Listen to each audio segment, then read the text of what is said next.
धाराशिवमध्ये एक मोठी बातमी। न्यूज 18 लोकमतच्या बातमीचा मोठा इम्पॅक्ट तिथे दिसलाय। जिल्हाधिकाऱ्यांनी राजकीय नेत्यांना दिले जाणारे व्हीआयपी पासेस बंद ठेवत 5 जणांची चौकशी समिती नेमलेली आहे। उपजिल्हाधिकारी, आरडीसी मंदिर, तहसीलदार, डीवायएसपी, मुख्य कार्यकारी अधिकारी या 5 जणांची समिती नेमण्यात आली आहे आणि या समितीला 8 दिवसात अहवाल देण्याच्या सूचना देण्यात आलेल्या आहेत। न्यूज 18 लोकमतच्या बातमीचा इम्पॅक्ट दिसलाय। या संदर्भात माहिती आपण घेऊयात आमचे प्रतिनिधी बालाजी निरफळ यांच्याकडनं। बालाजी, आपण बातमी काय दाखवली होती, काय इम्पॅक्ट झालाय?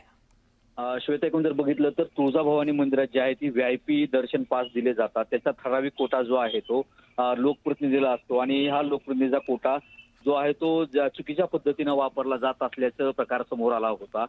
ज्या पद्धतीनं लोकप्रतिनिधीला कोटा दिला जातो, एक तर त्याच्यात सगळ्या याचा राजकीय नेत्यांचा इतर आक्षेप होता, पुजाऱ्यांनी त्याच्यात आक्षेप नोंदवला। शिवतातली गंभीर बाब अशी आहे की जो कोटा ज्याच्या मार्फत किंवा 50 जर कोटा एखाद्या लोकप्रतिनिधीला दिला असतील 50 पास देण्याचे, तर ते पस इतरत्र बाहेर 5,000 4,000 असं बाहेर राज्यातील भक्तांना विकले जात असल्याचा प्रकार जो आहे तो पुजारी मंडळानं केला होता। त्याचे आरोप जिल्हाधिकाऱ्याकडे केले होते। एवढंच नाही तर ठाकरे गटाचे जे आमदार आहेत कैलाश पाटील यांनीही या संदर्भात जिल्हाधिकारी कीर्ती किरण पुजारी यांच्याकडे तक्रार केली होती आणि या संदर्भात या सगळ्या घोटाळ्या संदर्भात जे आहे ते आपण वृत्त प्रकाशित केलं होतं न्यूज 18 लोकमतवर आणि त्याचा जो आहे तो कुठेतरी या वृत्ताची दखल जी आहे ती जिल्हाधिकाऱ्यांनी घेतलेली आहे।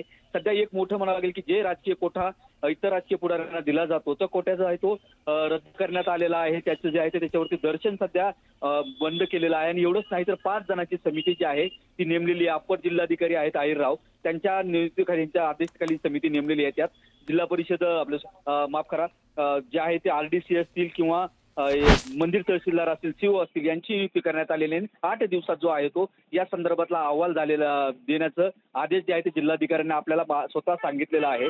त्यानुसार याच्यामध्ये आता नेमका किती घोटाळा झाला होता, कुठल्या पद्धतीने कोणाला पास दिले होते याची सगळी चौकशी केली जाणार आहे आणि याच्यात काय निष्पन्न होणार आहे श्वेता हे देखील आपल्याला पाहणं गरजेचं आणि याचा निश्चित पाठपुरावा आपण पुढील काळात करणार आहोत। बिलकुल बालाजी, धन्यवाद या सगळ्या माहितीसाठी।